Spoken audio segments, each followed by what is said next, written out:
All attendees are in listen-only mode.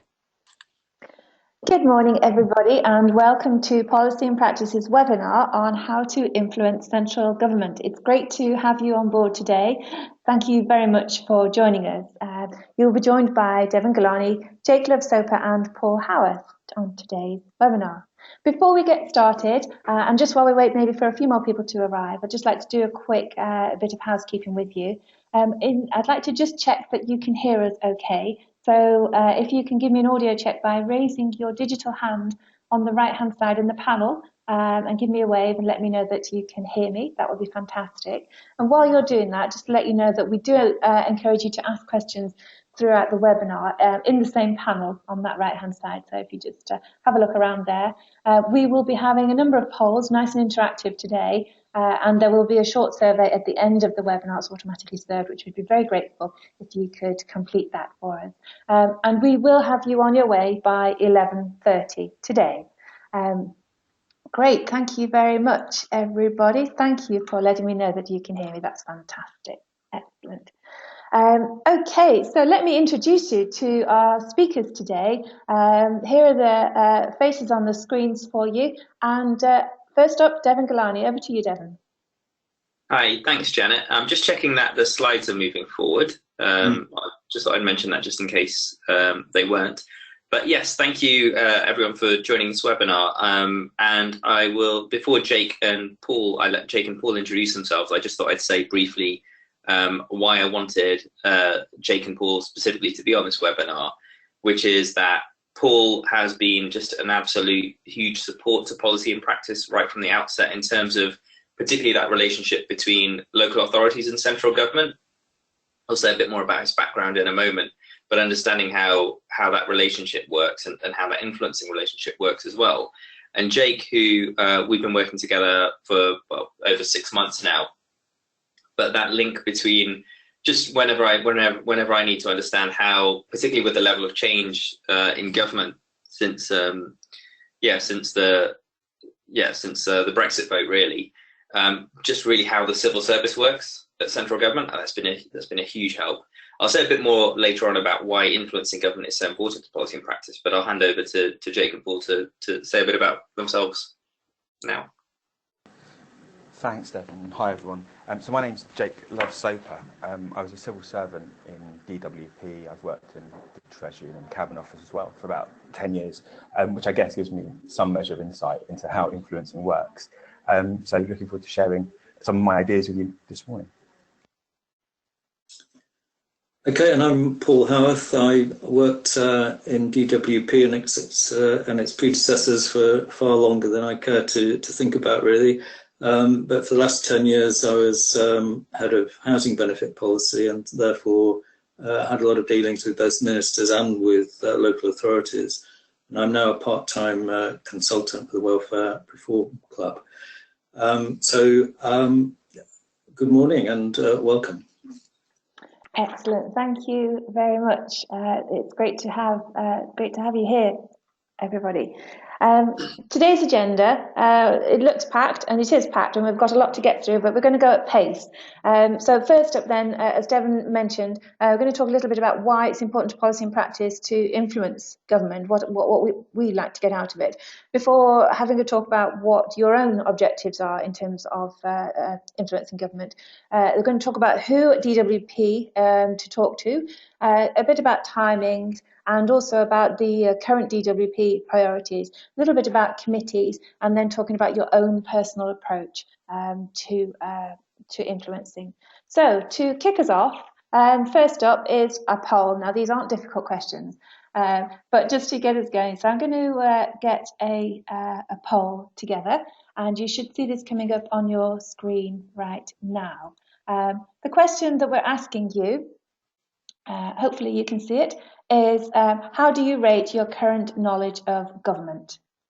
Okay, and what I'd like you to do is have a look through those questions and let us know what you think. So you can rate yourself as saying, just call me Sir Humphrey, or I work with central government a lot, I have studied central government and I know the theory. Policies are important to me and I know which minister is responsible. And finally, government needs to hear from me, but I just don't know where to start. I can see the votes coming in. Thank you very much, everybody. I'll just give you a little bit longer to cast your vote, if that's okay.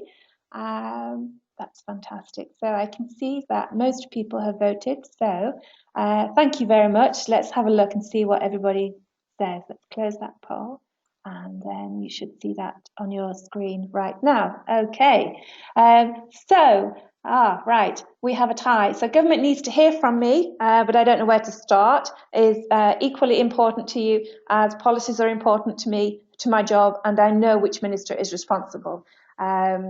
Nobody is called Sir Humphrey, which is quite interesting. Paul, Jake, Devon, any comments, any thoughts on the poll results? Just that you've come to the right webinar. It seems like it. Yeah. Excellent. Great. Lovely. Thank you very much. So let's hide that poll and move over to yourself, Devon, to talk about policy and practice. Great. Just briefly to say why influencing government is a big part of policy and practice's existence. So we exist primarily to make the welfare system simple for people and organisations to understand so that they can make better decisions. And that involves us having a deep understanding of policy and effectively improving the way in which it's implemented and administered to people on the front line. But that isn't the only part of the driver behind setting up policy and practice. When I worked at the Centre for Social Justice, I found that some of the best policy ideas and some of the simplest solutions to how to make things better for people came from frontline advisors. And I felt that policy really needed to hear from their experience at a much earlier stage in the process. And I think reforms, including reforms like universal credit, some of the refinements to it could have been improved by a healthy understanding and appreciation of the detail of how these things ultimately get administered, and that forming a much earlier part of the policy influencing process. So that's really why I thought this was important. You can move on to the next slide, Janet.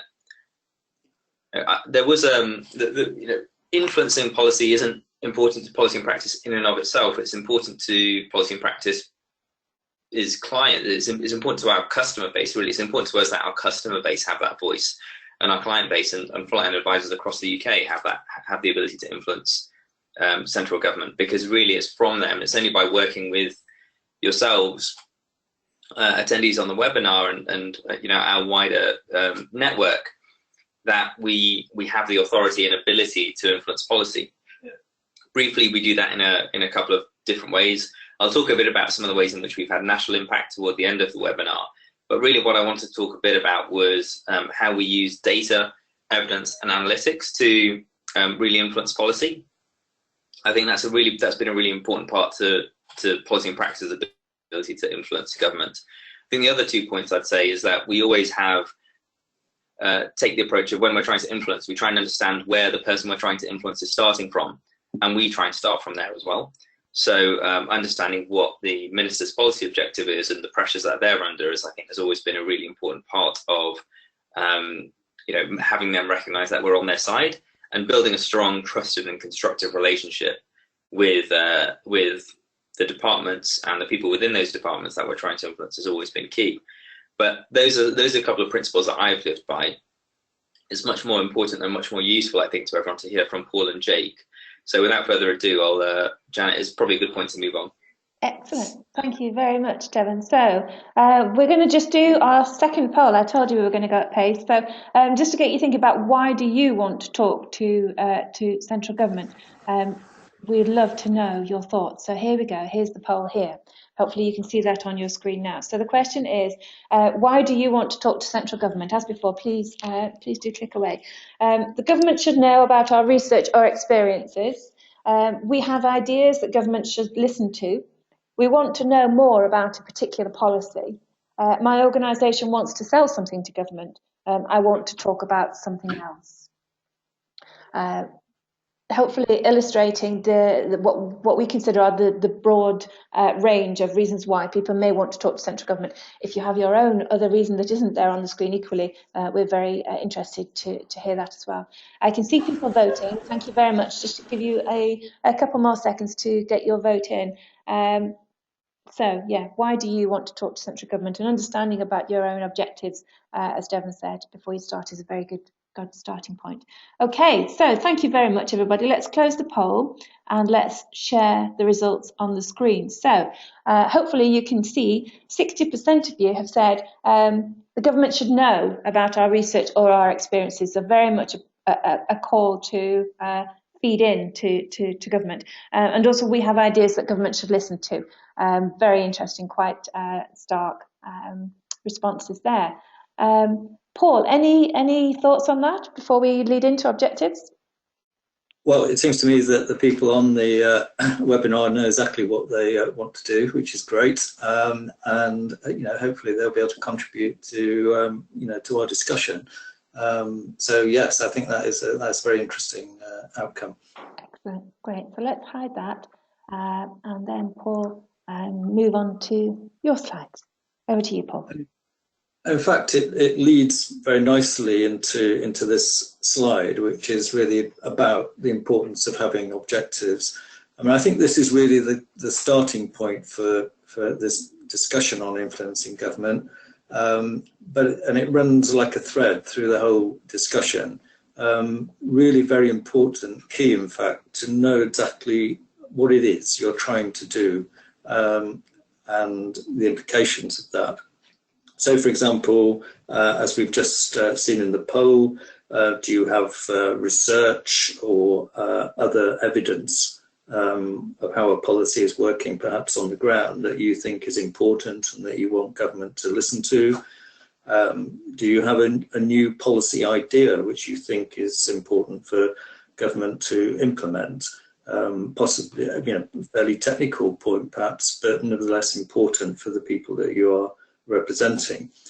Or do you have a product, which could be a product that you, a way of doing something, a way of using IT, which will help government in implementing its own objectives?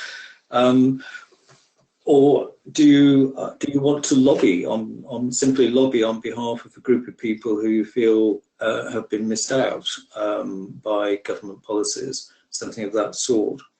So these are the sort of various objectives that you might have.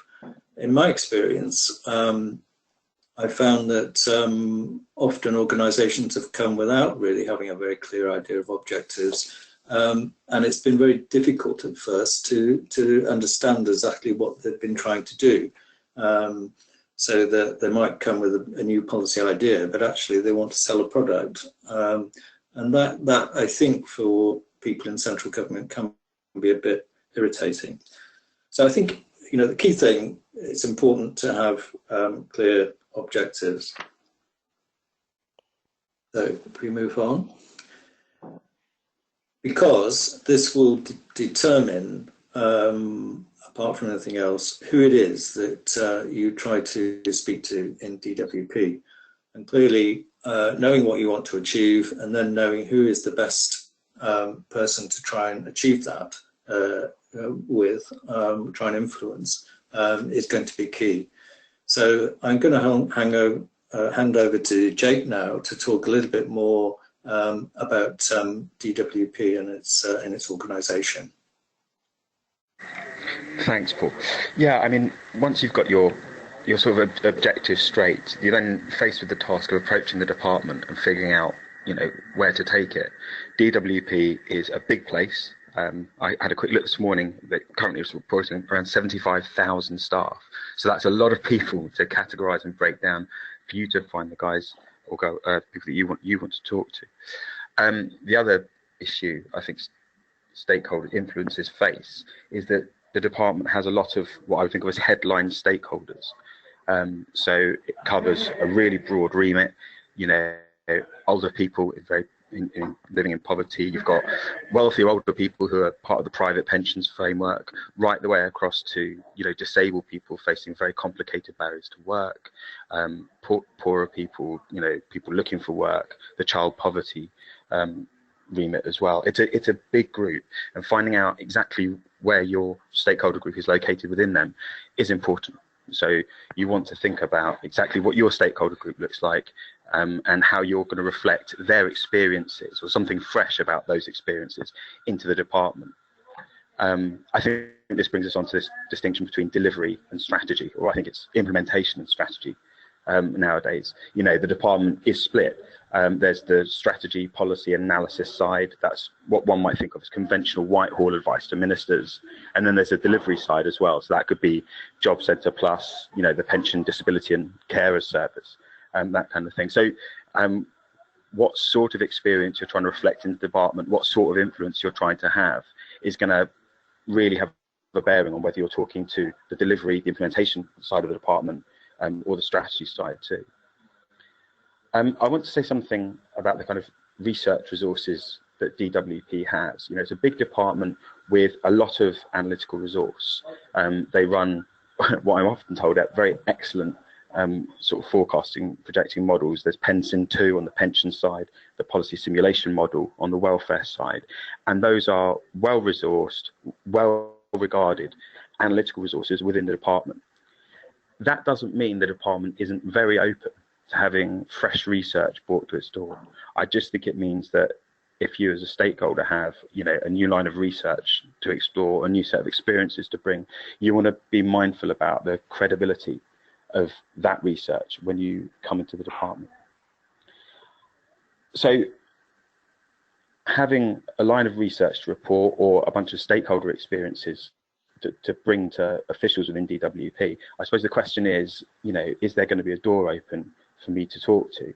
Now, my experience as a civil servant was that ministers expect of civil servants a robust account of what, you know, the lobbying world has to say about their stakeholders. So if you have information about how a particular group of people are experiencing departmental policies, if you have information, whether that's kind of qualitative or quantitative research, the chances are there's a civil servant who cares very deeply about what that group of people's experience is and wants to hear from you. And the challenge then is going to be for you to find that civil servant and talk to them. I think, you know, the simplest thing to say without, I mean, we'll come on a little bit later to a bit of an organisational chart of the department, and that can help as a guide. But for all policies and for most delivery, there will be a public consultation of some description in the recent past. And I would say, you know, Google is your friend. Finding out what the latest consultation exercise was on, say, the white paper, green paper, the legislation itself, is your best route to opening up a contact at official level to start talking to officials about the research you have. So opening up a line through the public consultation into the civil servants who care about your area, getting in touch with them, being clear about how the research you have aligns with their current priorities, and then writing in to seek a meeting or present your research is sort of the way to orient where you're going in the department. We've included this slide, a primer on grades, because people often say to me they find the grade system in the civil service a little bit mysterious, which is fair enough. So I thought I'd just use this to set out what the different grades are about, and that can perhaps help you think about the line into the department you want to get. Right at the top of the department, you've got the permanent secretary. If we were talking about a delivery organisation like Job Centre Plus, that might be more like a chief executive level. And remember, there will be a parallel structure within Job Centre Plus or within the pension, disability and carer service as there is within DWP. Permanent secretary, director general, director level, they're quite senior posts. And I think one thing I'd say about those characters is that unless you're talking about something that is a recent and current ministerial priority, the chances are those guys will need briefing before they can have a kind of detailed discussion with you about a policy question. So you might want to talk to them and get their support to find the right policy team to talk to. But if you want to have detailed policy discussions, you know, why is legislation drafted like this? Why is the delivery system structured like that? You want to find people lower down the chain and build a relationship with them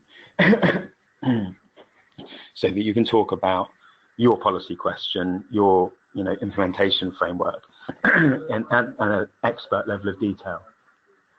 that group of people, grade 5, grade 7, will have a network of analysts. They'll be networked into the delivery system, the implementation system, sorry, old school. And they will be able to talk to you quite thoroughly about why a certain decision was taken, why a certain policy or implementation framework has been put together the way it has. And I think that's a good level for you to be having, in-depth discussions about the experiences of your stakeholders, or the light that your new research is shining on the department. I think I'll just say this. Yeah, so sorry, that does cover influencing and expertise. This slide I mentioned it's a screen grab from a website, really. This is an organogram of DWP, current as of, I think, 2016, although they may update it more regularly. And you can see it shows you through from the Permanent Secretary, the Director General, Director of Digital Services within the Universal Credit Programme, and so on. So you can use this to navigate through and find the named individuals with responsibility for those areas. You can also see their salaries as well. But below director level, I think when you get down to deputy director, you won't be able to see the names anymore. So this doesn't give you the full organogram of every named individual within the department. It just does this for kind of permanent secretary down to director. Okay. Should we move on? So, having thought about who you want to approach within the department and what your objectives are, what it is you've got that's new for officials to understand about your stakeholder group, I just wanted to say something about timing and the way policy work is done. One of the questions I often get asked is, how exactly are policies put together? How's policy work done within government? And unfortunately, the answer to that is not straightforward. It very much depends on where you are within the timing of, the policy's lifespan. So I thought I'd just mention these four to illustrate what I mean by timing in the government's pulse. So the general election at the bottom there, everyone's very familiar with the general election cycle. When a general election is called, which is the kind of the big beat at the start of that line, you then go into this period of purdah, where officials won't be able to discuss very much. There's a kind of general consensus that during purdah, the department won't commit to anything publicly that fetters the discretion of the incoming administration. So you might have to wait until after the general election has been decided before you talk, before you get decent engagement with the officials again. The legislative cycle is about the lifespan of legislation. So there's sort of green paper, white paper, then going into a bill, the various stages through the House of Commons and the House of Lords. If your policy area that is currently going through legislation, then really you want to look up how does those stages of legislation work, and that will really help you inform the sorts of negotiation that officials might be open to at that stage. And you'll also get a feel for the pressures they're under to reach agreement. Fiscal events refers to two things. There's the sort of spending review cycle that sets one sort of budget over a 3-year period. And if you find out when your department's spending review is being settled, that's actually probably quite a good time to go and talk to civil servants about what options they're considering, what's high profile for them at that stage, because there will be a lot moving at that point. And perhaps quite a lot of opportunity to influence. The period just after a spending review has been agreed may not be the best time to try and get changes made, because people will still be thinking about the deal they've done and feeling things are sort of settled. The other fiscal event that's significant for us really is the budget, what used to be the April budget and then the autumn statement. It's now going to be an autumn budget, I think. And talking to civil servants with quite a long lead-in to budget time is probably a good approach in terms of talking about things that you might want to see changed, certainly within the policy or strategy area. They will at that stage have quite a clear idea what's on the table and what's possible within scope for the coming budget. So that's probably a good time to talk to them. And I would say, give a good 3 months or so lead up for that. The other thing that's worth mentioning is this submission cycle. People outside the department, civil service won't know this, but this is kind of how policy work is done day to day within a department. You'll have a question that needs a ministerial steer. You'll start drafting a submission about it. That submission will go around lots of colleagues. So it will go around every other all of your colleagues within your immediate remit who have bearing on the policy decision you're taking. It will go to the analysts, legal advisors, communications people, and the process of clearing that submission really is also the process of doing the policy work. So if you talk to civil servants, they say, yes, no, we've got a submission that we're sort of drafting, in the middle of drafting at the moment on just that topic, then you're onto something, and that's a really good time to get in touch. I wouldn't necessarily expect civil servants to ask you to comment on the submission itself, but that might be quite a good time to say, well, perhaps you could include this piece of research as an annex to the submission and get it in front of the minister that way. So that's what I had to say about sort of timing and pulse. Paul, I think it's over to you for this. Yeah, just thanks, Jake. Just before we look at research priorities in DWP a bit, I did want to mention something about a think tank, the Resolution Foundation, that really have shot to the sort of limelight really very quickly. They're only founded in 2005, and they now seem to have a fair amount of influence on government. At least they're often quoted in press reports and so on. So I just wondered why that was, why that might be the case. And I think there are a number of reasons. I mean, first of all, the remit of the Resolution Foundation is quite wide. They focus on living standards as a whole. Secondly, it's very topical. The reports they write are bang up to date. So they're now, for example, have just written a report about work in Brexit Britain. Thirdly, and obviously not all organisations can have this, but they do have an ex-minister in David Willits, who is their executive chair, and they do have people who have experience of government involved. The current director, for example, is Torsten Bell, who used to be a Treasury advisor. So there are a number of factors of that sort, but I think the main thing really is that it's been acknowledged that their research is really of very high quality. The research and analysis they do is of very high quality, and therefore it's gained credibility quickly. And also they are an inclusive organisation, in that they do have, if you look at their website, they have a lot of associates, so they work with other people quite freely.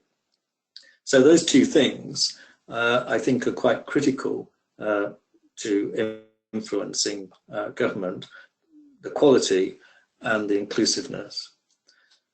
Jake, did you want to say anything else about DWP research at the moment, or are we waiting for more things to come out from the new Secretary of State? Thanks, Paul. Yeah, so the DWP is in line with the sort of Government Office for Science Steer, going to be publishing a list of its research interests that I think stakeholders will find interesting and people can use to navigate their way into contacting the right part of the department. One of the messages that came back to me, though, is that David Gauke, their new Secretary of State, is really keen on using research into DWP policy, is particularly interested in research into sort of long-term impact, so long-term trialling of impacts on stakeholders. One thing that was flagged to me was this thing about the long-term impact of approaches to helping people with mental health issues find work. So if that's interest of our stakeholders, that's great. So just keep an eye on this, and we'll know when the list of research priorities comes out, and I'll talk to Devon about how we get that around our stakeholders as well, just to flag it up to people if they're not watching closely.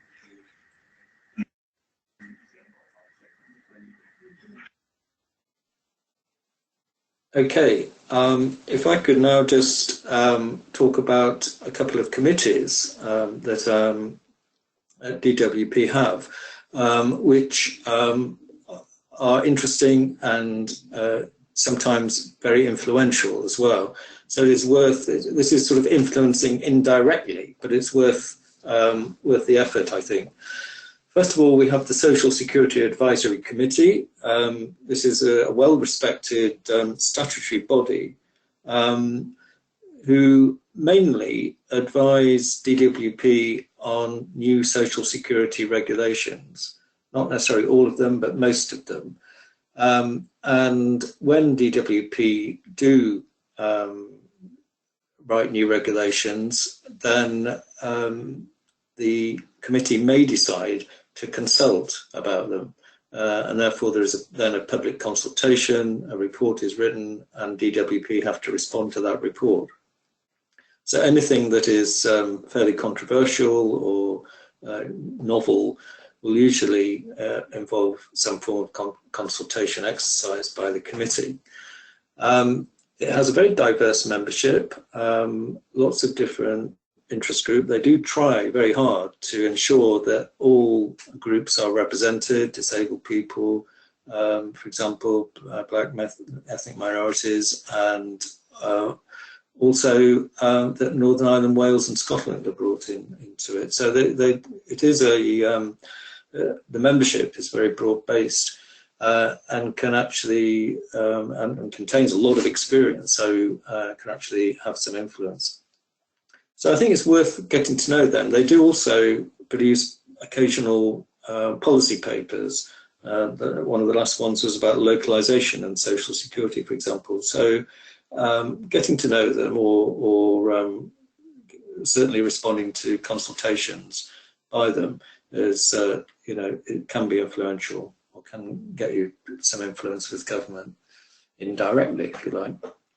And then we have the Work and Pensions Committee. This is one of the common select committees, to which there's one attached to each department, and there are a number of other committees, such as the Public Accounts Committee, which are cross-department. But each department has a committee examining these aspects, spending, policies and administration. And as you probably know, Frank Field is the chairman of the DWP committee. He was recently re-elected in the new parliament unopposed, so he himself obviously well respected, a lot of background in social security, and indeed as a DWP minister back in the early, just after 1997. So a lot of experience. What the DWP committee does, it undertakes inquiries into various things. You may recall that it recently had quite a lot to say about pensions, and in particular the British Home Stores pension issues. Bit of a spat here between Frank Field and for the Green, you'll recall. They've done recent reports into personal independence payments, the in-work progression of universal credit, and self-employment and the gig economy. So very, you know, wide-ranging, and can be influential. I mean, the only thing I'd say about it, my experience as a civil servant, is that it does tend to be a bit adversarial, because they take evidence from ministers and civil servants. They tend to grill you, and their reports tend to be often quite fiery, quite hard-hitting. And the department can often then tend to be a bit defensive about it in the responses, and you don't actually get very far. But you know, where they do hit home, then they can be very influential, clearly. So again, worthwhile to get involved in the consultations that and the papers that they issue, submit evidence to them, and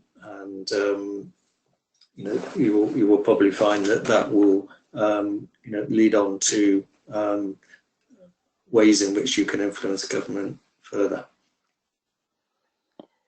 Thank you, Paul. Over now to Devon, who's going to talk a little bit about policy and practices influence. Devon. Yeah, I thought I'd end briefly by talking a little bit about the power of data and the way in which we've had an impact in the past. So actually, over the next 3 slides are some examples of some of the impact we've had, but actually we're missing one of the ones that I remember best. So Janet, I'm just going to paste a link in the chat box for you to share with presenters. it links to a piece on is a piece called 5 Reasons the Lord Should Vote to Block Tax Credit Proposals Today, which you'll remember, the Lords overturned an attempt to cut work incentives within tax credits for what would have left millions of just about managing families worse off. But actually, so some of the impact that had that morning ended up just spiraling, and I think there was one point during the day where we were on the front page of pretty much every newspaper website in the UK, and I thought I'd tell briefly the story about how that came about. So it was analysis we'd done before. We'd done the analysis about 6 months earlier, and what happened was on the morning of the tax credits debate, I found myself with the objective of saying, this is ridiculous. Why would this government want to cut work incentives further? And around 7 a.m, I just wrote that blog. I just woke up and what that then did was, it was okay. Someone in my team read it, and I just shared it with a journalist friend of mine. We've done some work with The Guardian, as you can see there. We've also done some work with The Telegraph, and I shared it with Fraser Nelson. And he gave me a call, actually just as I was about to get on the tube into the office, thinking nothing's really going to come of this, and he just said, this is great. Are these numbers new? Okay, this is perfect. And the timing was spot on for him to be able to turn the blog I'd written into a post on Coffee House, which then landed in The Telegraph, which then led to calls from a whole bunch of newspapers that morning and some coverage across the broadcast media that afternoon. So it just gives you an example of, first of all, the power of data. So really, the numbers were new. Our approach to analysis of policy and practice is quite different to what you see from the IFS or the Resolution Foundation. So the fact that we were talking about, we were making the same point, but with a different set of numbers was very powerful. Secondly, it was the timing, and we didn't actually have to redo the analysis. You might have research, really powerful evidence that you've already got. It sounds like you do from your poll responses that could have an impact. You could just, maybe you've released it, but maybe if you release it again now to the right person, as Jake and Paul were talking about, you could really make it have, it could really resonate. So sometimes it's about persistence, timing, and knowing about what your objective is. If you move on, Janet. The second one of these is a headline that we released recently, looking at the impact of limiting child tax credits to 2 children. And the analysis we did there really came from Giovanni Tenuti, one of the analysts in our team. And the nub of it was, I think what we figured out was, the impact was not just going to be on the children who were going to be born to these families, it's also going to be on their siblings as well. And when we did the analysis, we found that 1 million children living in these families would be affected by the end of the Parliament as it was then, so by 2020. And we had a couple of really powerful lines. We briefed journalists on them early, and they could see the power and the impact that they were going to have. And I suppose the final point to say is, if you move on, Janet, is that the purpose is not in itself to get a headline. The purpose is actually to influence. So what that paper led to was a Twitter conversation with an MSP, a member of the Scottish Parliament, who just read it there and then. You could tell by the Twitter response. I sort of observed this conversation going on, sent it to the right person at the right time. They then invited me to speak to the select committee there, and you could just tell they were really interested. They were keen to influence not just policy in Scotland, but also policy in Westminster.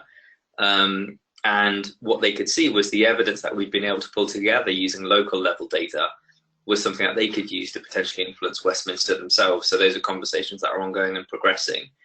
And that objective of helping the wider community to have a bigger impact on making policy better is, it's a good story of how we've been able to do that. I'm much more interested to hear some of the questions and the objectives you guys have as well. So I'll hand back to Janet now to take us forward. Great, thank you, Devon. So what I'm going to do now, we have the last of our 3 polls, and this poll is what factors are important. What factors do you think are important for establishing your credibility? Hopefully you'll see the poll coming up on your screen now. So as I say, what factors are important for establishing your credibility? having close alignment with DWP's agenda, having good quality personal contacts, having good quality research to share, or being at university with the Minister. Choose as you wish. Thank you very much, everybody who is voting as I speak. I mean, Devon's points are very interesting. There are experiences in policy and practice, yeah, very interesting. Everybody has different experiences, although there are some common threads. Thank you very much, everybody, for voting. I'll just give you a couple more seconds before I close the poll. That's great. Perfect. Okay, so I'll close the poll, and hopefully you can see some quite distinctive answers there on the screen. 80% of you think that having good quality research to share is really important, the most important thing for establishing your credibility, and 20% of you thinking having close alignment with DWP's agenda is the most important point. Being at university with a minister or having good quality personal contacts, not so much. So that's a very, very interesting point. Any of our speakers want to come in on that, or will I move to the next slide? Okay, great. So I'm gonna hide that. Sorry, just to come in briefly, I was struck by, I think if you're talking about the most important of those, that's probably true. But I think that strength of building high quality relationships with the people you're trying to influence can't be underestimated. I think the biggest challenge in doing that with central government is people move around a lot. But I did want to just sort of emphasize that I think one strong relationship in one department can lead to actually a really strong relationship with the department overall if you have the ability to take on board those introductions that they make. I'd love to hear if Paul and Jake agree with me on that. Yeah, I do. It's Jake. Devon, I do agree with you. It's interesting. One of the things that about what might define one's credibility with civil servants, and having great quality research to share that's robust is fantastic. Understanding the priorities and where they are in the kind of their policy cycle is good. But actually, building a strong personal connection or a strong, personal relationship built on trust with the civil servants you're trying to influence is important too. I mean, if I'm honest, when I was working on universal credit policy for several years, and there were a lot of stakeholders who really influenced the way I was recommending things to ministers, the way I thought about the policy, and they were the people that I knew the best because we spoke every few weeks. They always thought to talk to me before they published a new piece of research, whether it agreed or disagreed with what we were saying publicly. And they took time to come and explain to me what their perspective was, their lobbying position. And I think that built credibility, just between them and me directly. And I would talk about them when I spoke to other civil servants. I'd go and sit in meetings about child poverty strategy or the social mobility strategy and say, actually, so-and-so from the stakeholder group came and spoke to me last week, showed me something really impressive that and explained it clearly to me. And I have confidence that we could talk to them about potential different ramifications of making these changes. I think that having a quality personal relationship built on sort of trust, confidence, and good quality research is really important. So thanks, Devon. Paul, anything to add? Yeah, well, shall we just come on to the last slide, and we can, because we are sort of really summing up now, in a sense, what we've been talking about. I can't agree more. I mean, obviously, to get credibility, you have to have good quality research or analysis or products.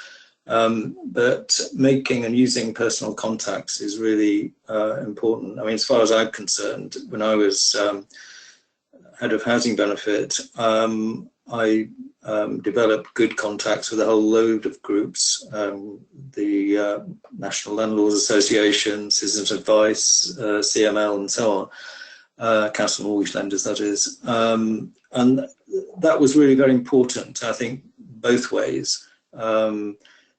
They felt that they were getting they were being listened to and getting some sort of input. And I felt that I was just broadening my experience and knowledge so amazingly that it was very important to sort of develop those things. One other point here is that sometimes it is very difficult to sort of forge those relationships singularly on your own.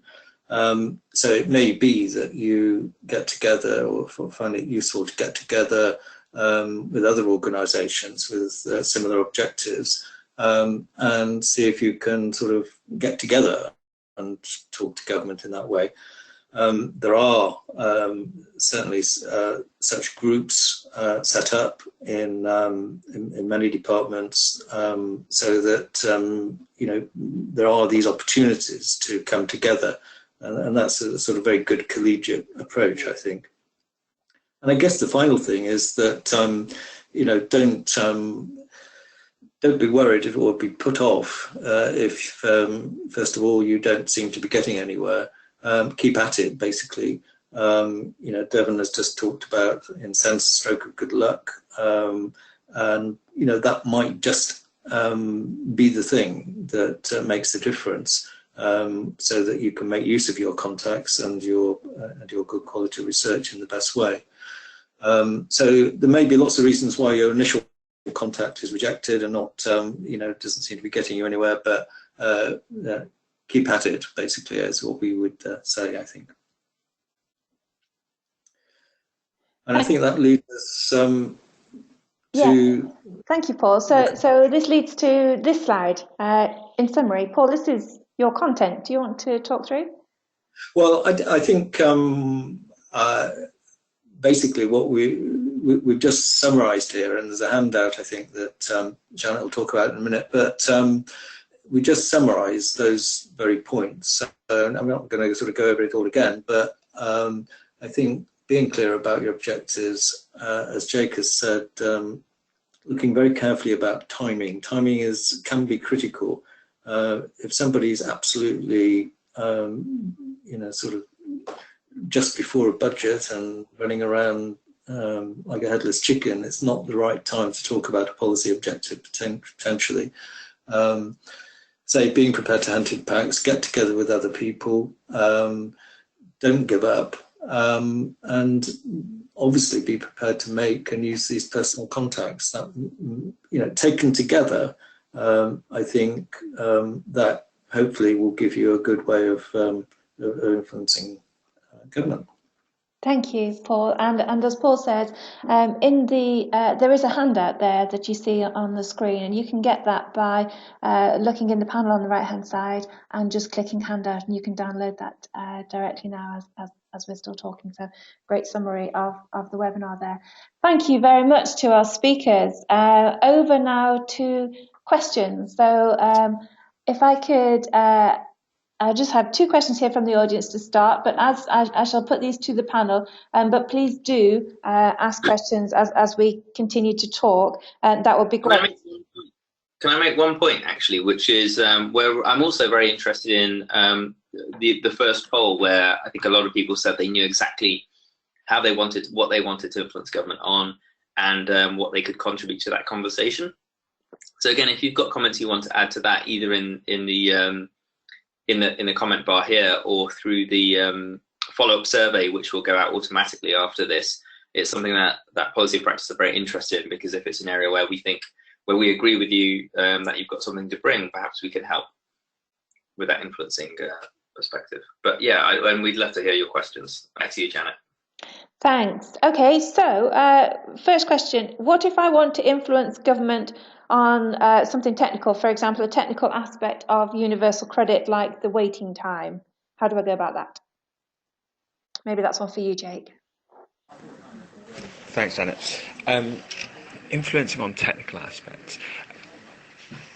Really, this has to be a question about which level you think you're trying to affect the change. Universal credit is a complicated beast. It's got a big delivery, big implementation system. I would say being mindful, finding out who the policy folk are in Caxton House who are working on the waiting day policy and trying to understand some of the constraints that they might be exposed to.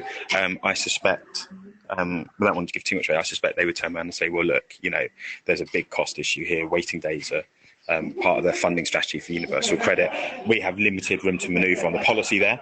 So understanding some of the constraints the policy folk are working under would be important, but also having some fresh ideas, some fresh thinking from the implementation end about the challenges stakeholders face, that claimants face, and what innovation, what different approaches local authorities might be suggesting to deal with those. I'm sorry, I'm mindful that's not a wonderful answer, because waiting days are a particularly tough area of policy for a lot of claimants. So I guess my answer is be aware of the constraints from a policy perspective and try and find something either evidence-driven or design-driven that's new that you're bringing to the debate, so that you're not just showing up to say, look, you know, this waiting days thing is a problem for lots and lots of people. Yeah, the department knows that. What's new in terms of your stakeholder research? You know, are you showing that for the first time, I have some research that shows that children are particularly, you know, disadvantaged through waiting days, or disabled groups or particular, you know, stakeholder segments are actually experiencing disadvantage that the department hadn't thought of before? That would bring something new to discussion. Do you have an innovative approach that a local authority has taken that's helping support people through the waiting period? That would bring something new to discussion. So yeah, that's my answer. To find the new angle that you're bringing and take that into the department, but be mindful of some of the constraints they're operating under. I hope that's helpful. Thank you very much, Jake. Okay, and then the second question that I have, and I'm going to put this to each of the panel, if I may. From your experiences to date, what's been the most successful influencing approach that you've seen or that you've achieved yourself? Jake, maybe start with you again. Okay, sure. The most successful influencer on me was a stakeholder who I got to know quite well over several years working on policy, and she had developed a great rapport with me. She was always in touch to talk about the research they were doing, and kind of, you know, during our prep session for this presentation, one of the questions that was asked was sort of how far is too far, and perhaps this stakeholder maybe, you know, went a little bit too far with you once. We were working on the rate of a particular component in the benefit system. The current rate was set at, say, 60%. She'd been lobbying me to see if we could raise it to 70%. And after months and months, in fact, about 18 months of patient work, on the day we made the announcement of the increase, she showed up to a meeting with me with a PowerPoint slide in front of her with the kind of modelling on it, on which she had freehand drawn why really the optimum for this rate was in fact 95%. And she sat in front of me and told me that we hadn't gone far enough, and you know, it was cheeky and it was pushing, but our relationship was so good at that point that I was very happy to have that conversation with her. I didn't mind. I thought it was funny, and it was still a productive conversation. So I think that's, you know, having built that quality of contact with me and with my colleagues through credible research, confidence, trust, that was a really good example of a influencing approach that worked well, and she got part of what she wanted. Thanks, Jake. Very interesting, if a risky strategy, it sounds to me. Paul, same question to you. What in your experience has been the most successful influencing approach that you've seen? Well, I'd like to pick up this idea that Jake mentioned about coming with a good idea, not just coming criticising a policy or saying, you know, these are the adverse effects. You know, coming with something that would you know, would actually help in some way, or marry the various objectives that civil servants are dealing with. I mean, obviously, policy is made up of all sorts of things, and all sorts of pressures are on policymakers all the time. But one thing I do remember when I was at DWP was a group of people who came to see me and talk for the first time about something called risk-based verification. Those in housing benefit might know something about it, but essentially it was a new way of looking at housing benefit claims and trying to sort of marry various objectives by concentrating any verification activity on the most riskiest claims, and then being more relaxed, if you like, about other claims. So it was good because it was a new, it was based on new analysis, new technology. It also was going to save money in certain ways and at the same time be more effective. Now that, that's a rare combination in my experience. And so it's one of those things where a series of objectives came together. Now, if you can find that kind of thing, I think then, civil servants would be certainly very interested to hear about it. And the other thing just to mention is that, lots of people wanted to lobby me or talk to me about housing benefit. And for a time, we did have a housing benefit strategy group, which was made up of academics and interest groups, others who might want to contribute. And that allowed us to talk about a range of issues pretty freely without constraint. But and also built up this sort of relationship that is so critical, so that you begin to trust each other and talk to each other more freely. So that was a way of, that was the hunting in packs idea, and I think that was very helpful to me in certainly developing policy, and I hope helpful to everybody else in understanding what we were doing. Very interesting, Paul. Thank you very much. Devon. Great. Well, I think they were both great examples, both of which have sort of come to fruition. So kind of I think the example you were giving, Jake, was the additional childcare support within universal credit, which is a great example. Risk-based verification, I know a lot of local authorities, the majority of local authorities have taken on board now. For me, I think the biggest sort of influencing strategy I ended up using was working for a future Secretary of State, which I know not everyone can do, but it does. It's helpful perhaps to highlight the difference between influence and power.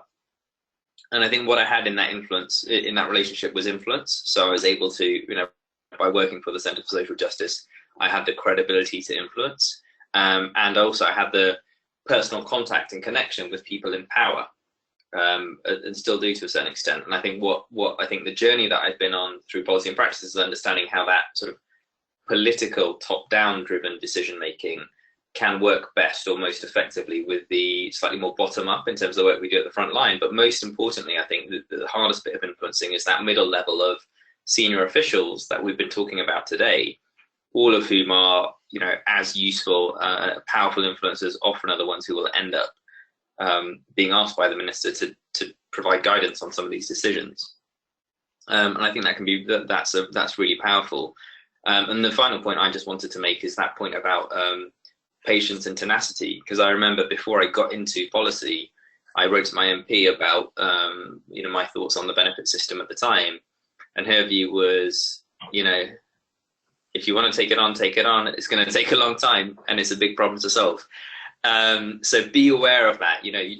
This thing about influencing government is not a straightforward or an easy thing to do. Hopefully this webinar has been helpful to you in thinking about who you need to speak to, what your focus needs to be, the importance of understanding where they're coming from, and what you're bringing to the table in terms of analysis or solutions. But even with all of that, it's still going to take a long time, but it is worthwhile, I promise you. So Janet, back to you. I'm not sure if we've got time for any more questions, but I was just thinking about the timings actually. Yeah, we're kind of on 11:29, so I'm afraid I haven't got time for any more questions. If I'm to keep my promise about getting you on your way by 11:30. So thank you very much, everybody. As Devon says, hopefully this has been a useful and informative webinar for you. I'd like to thank very much our speakers for giving their experiences today. Very interesting. The next steps, as you can see here on the slide, do download the handout that is in the panel on the right hand side. I'll also be including it in the follow-up email as well, so please do circulate it to any colleagues that you think may also find it useful or interesting. Just a short reminder there, we have a survey at the end of the webinar. As Devon said, we would love to know what you want to influence on, and there's a chance for you to tell us in the survey, so please do take the opportunity to do that. And also just a quick shout out, September feels like a long way away perhaps, but I'm sure it'll come around soon enough. But we do have a webinar about helping people transition on to universal credit. That's on the 6th of September. Again, I'll put the link in the follow-up email. So we've got some very interesting guest speakers from a housing association and also a Welsh local authority that are going to give their experiences. They've gone on to full service universal credit already. So just a quick shout out. That remains for me to say again, thank you very much to our speakers, Paul Howarth and Jake Love-Soper. Their email addresses are here on the screen, and you can contact Devon, anybody at Policy and Practice on the screen with those details there. Thank you very much, everybody, for taking the time to be with us today, and hope you have a great rest of the day. Take care. Thanks now. Bye-bye.